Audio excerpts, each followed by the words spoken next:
Hello, my name is Seth Edens, one of the student developers of This Damn Journey. Today, my team and I are very pleased to be able to share with you our game and discuss our own journey through the development process. This Damn Journey is, at its heart, a callback to the great brawlers of the late 80s and 90s, drawing inspiration from Streets of Rage, Golden Axe, and many others. Originally, the story to This Damn Journey was to play a central role in its progression. But as we built the game, it became clear that the mechanics would require more of our attention, and refining gameplay would be more important to most players than conveying the story.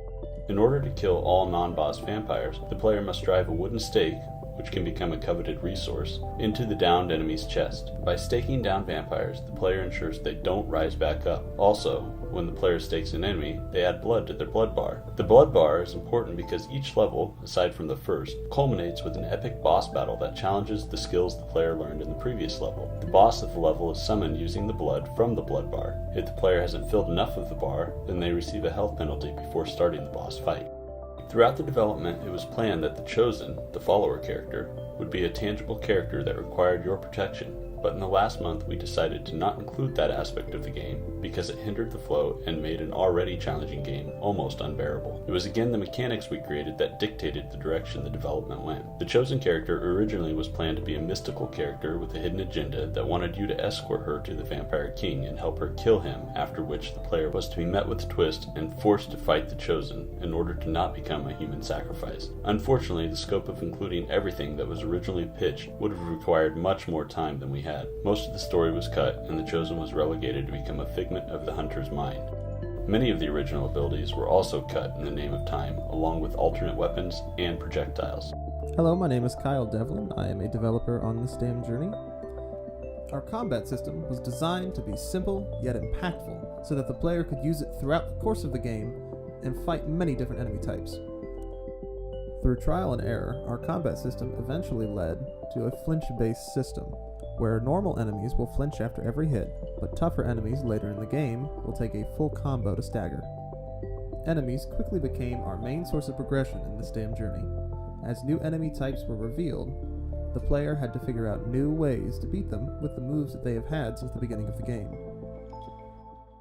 In addition to regular combat, the player is able to use a shield, a stun, and a kick to aid them. Finally, to add an extra layer to gameplay, we added a crafting system. This crafting system allows the player to gather items in the environment and craft stakes and health potions to help them on their journey. And now I'll pass it on to Chris, who will discuss a little bit more about our world building. One of the biggest obstacles we had to overcome was building levels that were rich in content and atmosphere, but were functional enough to not kill frame rate. We quickly learned that the frame rate bombed out not only would it be displeasing to the player, but would spawn a host of bugs in the game itself. The assets that gave us the hardest time were water assets, trees for the forest scenes, and overall lighting effect. Due to our fixed camera angle, we had a constant battle with the camera clipping through assets and levels, and even with the camera view being blocked. Our first attempt to fix this was to fade out the material of the walls, which only became more of a hindrance than a fix. We eventually forsook this approach and focused on the building levels around the camera. This required a lot of adjustments to the levels and replacing many of the assets. Finding the Pro Builder add-on for the Unity engine was a huge help to us, as it ultimately led us to sculpt 3D objects as we saw fit. Through the process of making This Damn Journey, we quickly noticed our scope for the project far outpaced the time we had available to make it. This, along with discovering new techniques of level design, prompted us to cut out whole sections of the planned game, merge multiple levels into smaller segments, and even redesigning early sections to match the ever-evolving design of the game. As the end of development came closer, we got the chance to add in more of the flavor we'd been hoping for all along. With help from our talented artist Alex Thorpe, we were able to take out placeholder art and make the world of This Damn Journey more uniquely visual. Audio became more of a focus than it had previously been, providing feedback to the player's experiences as well as making the world feel a bit more real. But of course, our regular successes came with the occasional issue. There were the problems that arise when working with people spread over multiple states. Frame rate would get bogged down in earlier builds, so much so that it even broke our code from time to time. Occasionally the nav mesh wouldn't feel like cooperating, animation events wouldn't always trigger, we even discovered the hunter's childhood dream of becoming an astronaut. In the end though, we fixed what we could. What we couldn't fix, we turned around and made work for us.